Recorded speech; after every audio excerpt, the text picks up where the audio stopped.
Hello everyone, welcome to a series on environment and a story. Today is about the crocodile conservation project. But before we dive deeper, let me talk about the conservation efforts of the great Indian bustard and its characteristics, which we were about to discuss yesterday, but could not discuss with regards to the time. So, great Indian bustard conservation efforts.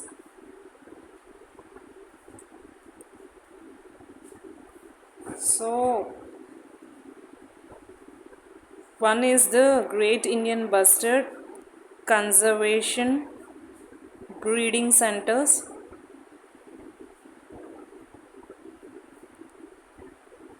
at Rajasthan. And then artificial insemination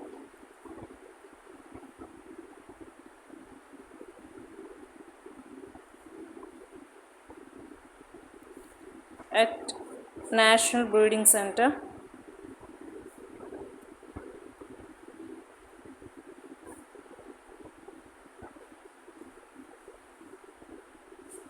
Jaisalmer. Then you have the at National Aviation Research Center, Abu Dhabi.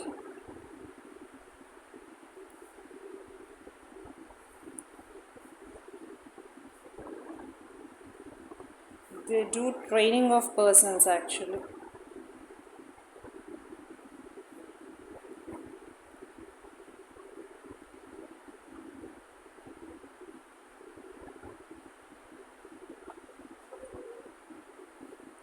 Okay, with regards to artificial breeding.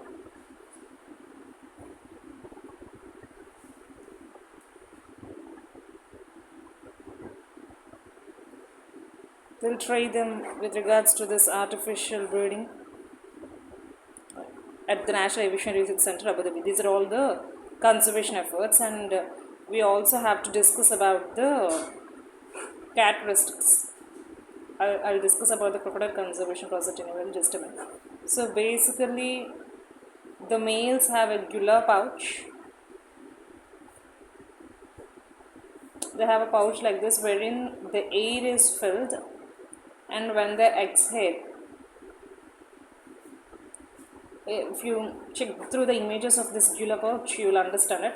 When they exhale, a different sound is produced. A sound is produced, and this sound is basically used to attract the females. Okay. Then males have no role to play. Have no role in incubation and caring of the young.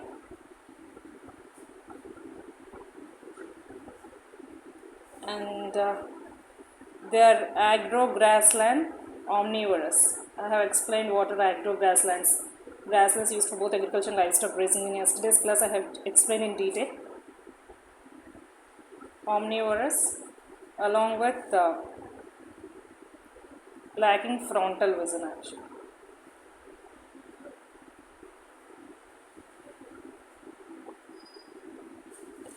So this is all about the leftover part, and so with regards to the crocodile conservation project, it completed its 50 years recently.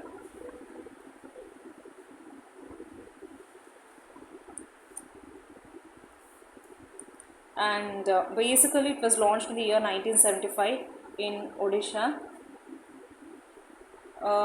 It was launched with the support of UNDP, United Nations Development Program, and the UN's Food and Agricultural Organization. You can write the full form: United Nations Development Program and the Food and Agricultural Organization, with the support of these two. Okay, so it was basically launched in the Bhitarkanika National Park.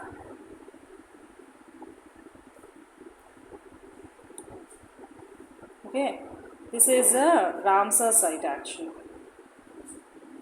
So what is a Ramsar site? It is a wetland area of international importance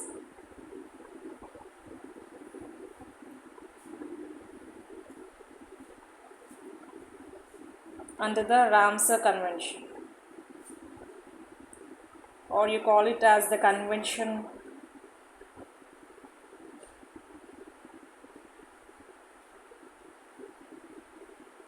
or you call it the Convention on Wetlands of International Importance actually. Convention on Wetlands of International Importance.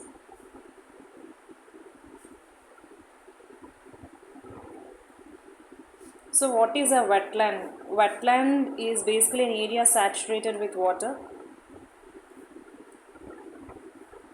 When you say it is saturated with water or waterlogged, it means no space is left for the air to fill in between the soil particles. Okay.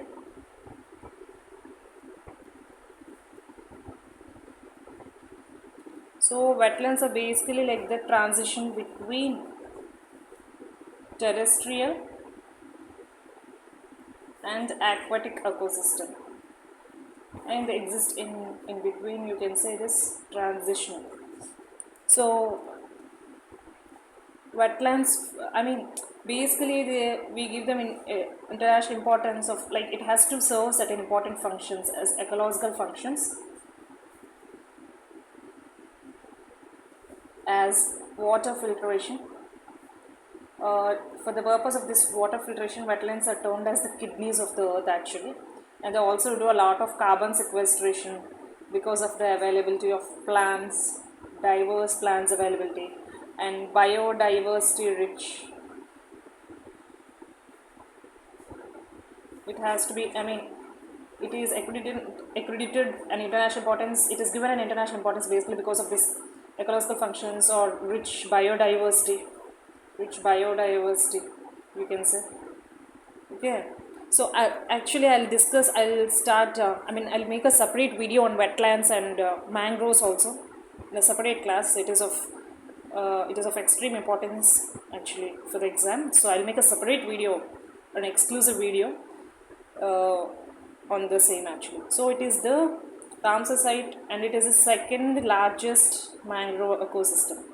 Basically, mangroves,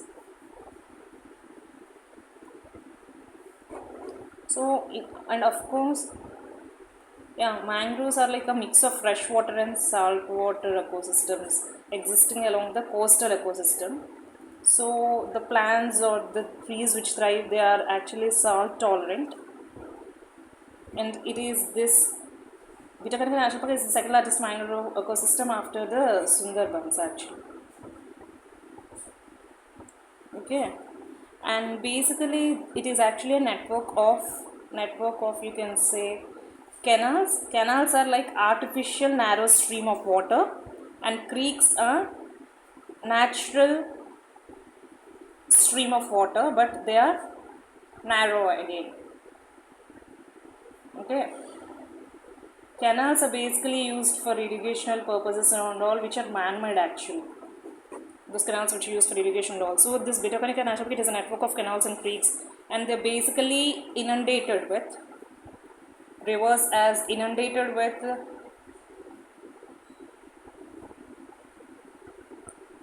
rivers as Baitarani, Brahmani, and then you can say this Baitarani, Brahmani, and I think, yeah, it is Pattasala, Dhamra. Okay, Dhamra, Baitarani, Brahmani, and Pattasala. So this is inundated with all these rivers actually. It involves a network of these canals and creeks also. And then coming to the point of explained about the I told, right, I'll make a detailed video on wetlands and mangroves exclusively. So I'm just giving a slight knowledge of what it is, that's all. And then with regards to the crocodiles are basically nocturnal, active at night. They are also poikilothermic. Basically, it comes from the Greek word poikilos plus therm. Poikilos means therm, various. Therm means, as you know, it is temperature actually. So basically, the withstand, the temperatures vary. They body temperature fluctuates with environmental temperature. They're adapted to withstand this fluctuating temperature actually. Environmental temperature, and the bodies are adapted in such a way that they adapt, and even if it is of extreme temperature, they cannot regulate their temperature actually. They can regulate their temperature, but to a very very limited extent. Okay, and that too, they can regulate the temperature to a limited extent only, either through, you can say, poikilothermic means it is of reptiles, amphibians also. So either through burrowing and all. Okay. So usually you can say that they cannot regulate their body temperature through any physical means. Within their body is, the body cannot, you can write it as body cannot regulate. They do not have any internal mechanisms. But externally through behavioral means, this is behavioral means actually. Through behavioral means they can regulate the body temperature. But there are no internal mechanisms through which they can regulate their body temperature. Also, the habitat includes fresh water, rivers as Chambal, Girwa, Sun, Ghagra and Gandak. They are usually available in fresh water, rivers, lakes and swamps. Swamps are those wetlands dominated by trees and shrubs. You see, when you say wetlands are of different types. Okay, there are rivers, lakes, then swamps, and there are also marshes. Marshes are basically those wetlands which are dominated by grass actually. But crocodile's habitat is basically freshwater rivers, lakes and swamps. And within wetlands only we have this mangroves ecosystem also. Okay, available across the coastal ecosystem. And I also mentioned about the characteristics. I also mentioned about the habitat also. And they have this long snout. When you say crocodile, you observe this long snout actually. This bulbous knob at the end of this snout, this bulbous knob. If you check the images, you will understand that they'll have this bulbous knob. Basically when the air is filled here, and when the air is moved out, you can say, when exhaling, it makes a different sound also. It is used for attracting females during breeding.